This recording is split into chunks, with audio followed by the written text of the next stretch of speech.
All right, so just a quick heads up. This training is going to be a lot different for a couple of reasons than the ones before. One, I'm in an airport trying to be like not obnoxious. Number two, it's going to be a little bit more woo woo than we've talked about before. So, I'm going to share my perspective, which includes my faith in God and Jesus. But if you just stick with me, even if that's not your thing, trust me, it's going to be some really good stuff, and you're going to have a logical explanation of the woo woo shit before I finish, okay? All right, so let's get into it. So, why creating stuff matters, why writing matters. So here's how I see it. God was the first creator. He made heaven and earth and us, and we're made in his image. So when we create, we are manifesting the divine character of God.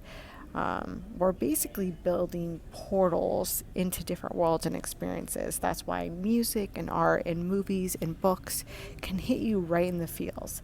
They're created with a certain spirit, and that spirit becomes like a doorway for anyone who engages in it. So how I write stuff that moves people is connected to this. So here's the deal. If you want to write something that make people feel joy, you have to start with joy and work backwards. It's that simple. So here's a real example. Let me tell you about selling houses. So, like, a real example is in selling real estate. Instead of just listing a house, my friend started selling the whole package. So, the home, the neighborhood vibes, the cool restaurants nearby, basically the whole entire lifestyle. She even started a YouTube channel showing off what life would be like if you bought one of her houses.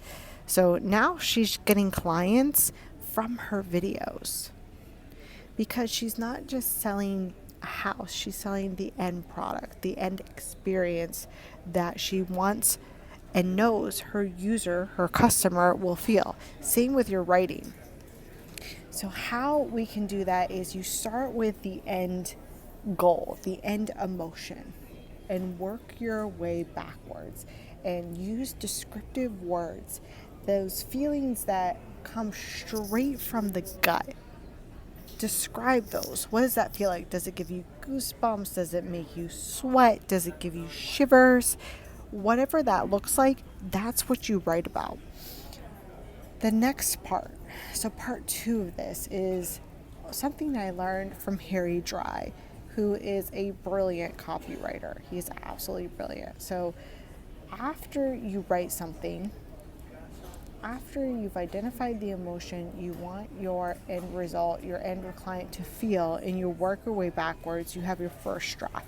So then you edit it by asking yourself these three questions. Can I picture it? Is number one. If you read your writing, can you see it like a movie played in your head? So I imagine it played out. I act it out even sometimes. Are you painting a picture with your words? Number two is, can you prove it? Are you being specific, or are you giving general statements? Can someone fact check what you're saying? Number three is, could anybody else say this? So what makes your writing special, and why should someone read your stuff instead of somebody else's, or buy your stuff, or engage in your stuff? Like, that's what makes it different. You're not trying to make it better, you're just trying to make it different. So if we put that all together, here is your game plan for writing. First, think about how you want your reader to feel. That's where your first draft comes from. Write your first draft focusing on that feeling and working your way backwards. And then you check it against the Harry Dry questions. Can I picture it? Can I prove it? And could anyone else say this?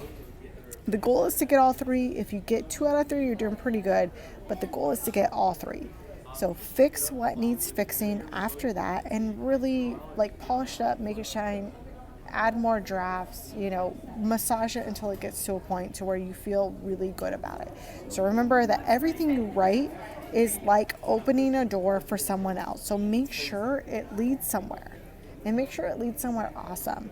So first impressions are very important when writing, but last impressions are the feeling you leave people with, and it's going to determine whether they buy from you or not, or continue to do business with you or not. And this is true not only for copywriting, for networking, negotiating, business partnerships. So I hope that is valuable. I know this is a short one. I know it's super weird and different, but I'm in an airport and I'm giving you guys my very best. So let me know if that resonates with you. If you want to talk more about this, comment below. I'm more than happy to jump into a conversation with you to explore this further. Yeah, you guys are great. Talk to you soon.